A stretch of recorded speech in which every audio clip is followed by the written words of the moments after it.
arms, everything, material things, taking it and destroying it. It's what leftists do best, they destroy. But it's very, very hard to control an idea. Why? Obviously, because you can't get your arms around it. It's not material. It's not touchable. It's an idea. How do you know if people have it? You can't read people's minds. Yeah, that may be next. The leftists, you never know with their goals. The leftists have always had a problem controlling the spread of ideas. They've never had a problem controlling the spread of material. They can destroy that in the snap of a finger. That is why we're in this spot now with this us versus them mentality. The left is using big tech, big money, big business, big banks, anyone they can get on their team to absolutely crush the spread of ideas, because ideas throughout human history have done more damage to the leftist racket than anything else. Think about it. The ideas that have brought down leftism, Christianity, capitalism, democracy, those ideas, those are the ideas that destroyed the Soviet Union. So those are the ideas. Christianity. 101 BPM. What's Christianity? 1840.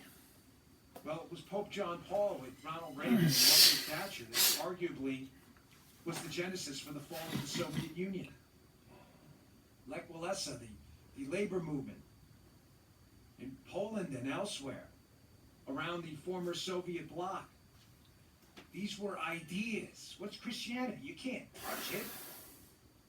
It doesn't have a feel to it. It doesn't have a taste to it. It doesn't have a smell to it. It doesn't have a sight to it. Yeah, there are symbols, but it's an idea. The left panics over ideas because at their heart, they're totalitarians. They can control material things. They can take your Facebook page. They can take your money through taxation. They can take your money through confiscation. They can put you in jail like they've been doing to any of the political oppositions. They can spy on you and put handcuffs on you if you're Donald Trump, like they did in Spygate. But they can't stop an idea. But they'll try. And that's why they're panicking. Because they need to preserve their racket and keep any of these dangerous ideas like capitalism, democracy, and freedom from spreading. Why did I open up with this? Because there's a movement right now that can crush and annihilate any truth tellers. Anyone. You don't have to be conservative, libertarian, or Republican. Anyone who does not turn right up to the leftist line. If you dare move and cross that leftist line and start telling the truth about who they really are, you will become a target. Where did this all start? Prepare for today's show. It's usually a 24-hour exercise. Probably 12 hours or so, probably more. But I saw an excellent social media post by Logan from the Daily Caller. Sorry, I forget his last name. Good. Very good social media. And he brought up that, you know, it's interesting that the left is in overdrive trying to crush conservative news sites, conservative Facebook pages, Parler, other outlets, that they're when we were the ones telling the truth. So the left's whole premise for trying to do this is that the conservatives are feeding misinformation that's inciting violence. I'll get to that in a minute, too, how they're using that, the weaponization of language. Great piece by Glenn Greenwald. Fantastic. I'll get to that in a minute. But the right, you guys are all promoting misinformation, disinformation, and violence. You need to be stopped. Yet we've been right about everything. Here's just a few stories. Some Logan had in there, and some I'll throw in, too. Conservative meeting, including this show, was right about the collusion hoax being, in fact, a hoax, which it was. We were right about Spygate. The president's campaign was spied on. We now have the name of the spy, the payments to the spy, how he spied, how he worked with the FBI, how the FBI acknowledged they were spying on the Trump campaign, but the left still continues to insist that's misinformation because they're morons and they're totalitarians. Right about collusion, about Spygate. What about the WHO? It was conservative news outlets early on that were warning about the World Health Organization that, hey, maybe they're not telling the truth about this whole virus from Wuhan. It was conservative outlets. Remember we were called, if I have bathing. Remember that? I have a whole chapter in my last book, Follow Up. A whole chapter on the WHO debacle. How it was conservatives who were. What about the hydroxychloroquine? Oh my gosh, it's the deadliest drug known to humankind, hydroxychloroquine. Really? There's no evidence of that. People in my family have been on that drug forever. In my family with zero side effects. Now all of a sudden you're starting to see some medical paperwork saying, maybe we were a little too harsh on that. Now? What about the COVID, coronavirus? May have come out of a lab in Wuhan. Oh, you were called. Remember that? Remember the leftist media? That's a big conspiracy theory. You're all lunatics. Now is the evidence.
Hey guys, I'm going to try to make this video informal, and I'm simplifying a lot of concepts, but this will give you an idea of what happened. And what's been in the news is GameStop. GameStop is a business where they sell games. I don't think it's that great of a business going forward, because most games in the future, they're going to be purchased online. You won't go to a store to purchase a computer game anymore. But that's neither here nor there. Their business that sells games, and their stock price just went through the roof. And that created a bunch of like, oh, this is going to wipe out hedge funds. Oh, why must we suffer so? And a lot of people are like, what's going on? Why is this such a big to-do? And why are people freaking out? Because you think about it, the stock market is you invest in a stock you think is good, and okay, maybe the company turns out to be a disaster, goes bankrupt, you lose your money. That could happen. Or you invest your money into a stock and it goes up in price, and maybe you sell because you want to take your profits. See, that's the way most people think of the stock market and capitalism. And I think that's how it was designed to work. And there's a purpose for that. I'm not against capitalism. It makes sense to give a company capital, and you get from a lot of different people so you can sell your business. And I'm going to use an example of shoes. I have my Aces tennis shoes. They're crappy shoes, but let's say an investor comes up to me and says, Ramsey, Paul, we're making these tennis shoes, and we're really excited about it. We think it's going to get into the market. We got a new technology that helps you run faster. It does, and it's been proven. We think we can make a lot of money, but we need investors. We need to make more factories. We need to do advertising. The usual stuff. And I'm like, I like it. I've tried the shoes. I like it. I want to invest some money into your product, so I buy some stock. 105 Through BPM. buying the stock, that gives the company money, 2840. and they can invest in things. And then hopefully, if the shoes sell well, I believe they're get a dividend each year, so I get part of the profits. Or maybe after 20 years, the shoe company has really exploded. It's more popular now. The stock price is worth a lot. I can sell it, and I have a nice retirement on my investment. That's how most people think of the stock market. So the stock market really has a legitimate function. But see, that's not what's happening here. We have a whole class of people that really act sort of like parasites. So they're not helping the system, but they're getting rich off of gaming the system. And that's a lot of the hedge funds, that they don't provide any value. And let me explain to you what like a hedge fund does. It'd be like if, say, my friend Bubba makes these shoes, and he says, hey, Ramsey, Paul, you want to invest in my shoe company? I think we have a good product. I'm like, no, I don't give a shit about that. Don't tell me your business plan. I don't care about that. But I have an idea. I want to buy your shoes. I just don't want to buy one shoe. I want to buy, let's say, 10,000 pairs of your shoes. I'll give them back. Actually, I just want to borrow them for a week. So if you could let me borrow 10,000 of your shoes, and you could charge me a nominal fee to borrow it, and then I'll pay you back in a week, and this is what I want to do. And Bubba's like, well, okay, I don't even have 10,000, I only have 1,000, and I'm like, oh, don't worry about that. Let's just say you gave me 10,000, I'm good for the rest, so give me your shoes, borrow them. I'm just 119 borrowing them, I'm not BPM, really 120 buying them. BPM. And so Bubba says, well, okay, that makes sense. So you can have my shoes. So he gives me these shoes. So I have possession of these shoes, but I have to give them back on Friday. And because I have them a week, I'm kind of like renting them. I got to pay them a little bit for the week. But see, I got a clever plan because I know these shoes currently sell for $50 a pair. But I have friends in the business, because of close ties and stuff, that we know that there's going to be a competitor come out, and the price of these shoes is going to go down.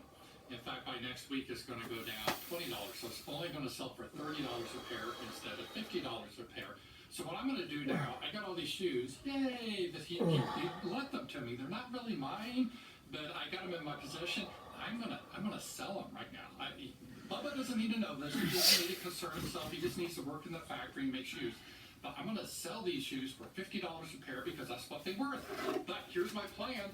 Before Friday comes, I know there's going to be a competitor out because my friends told me that, because we're kind of in cahoots. And so it's going to drop the price. Bubba's going to lower the price of the shoes because they're not going to be worth as much because there's an exciting new brand out. And I will be able to buy back the shoes that I sold on Monday. By Friday, I can buy them back for only $30. So I borrow it from Bubba. I sell it, but Bubba's price is $50. But I know by Friday, because I have that information, it's only $30. So then the plan is by Friday, I will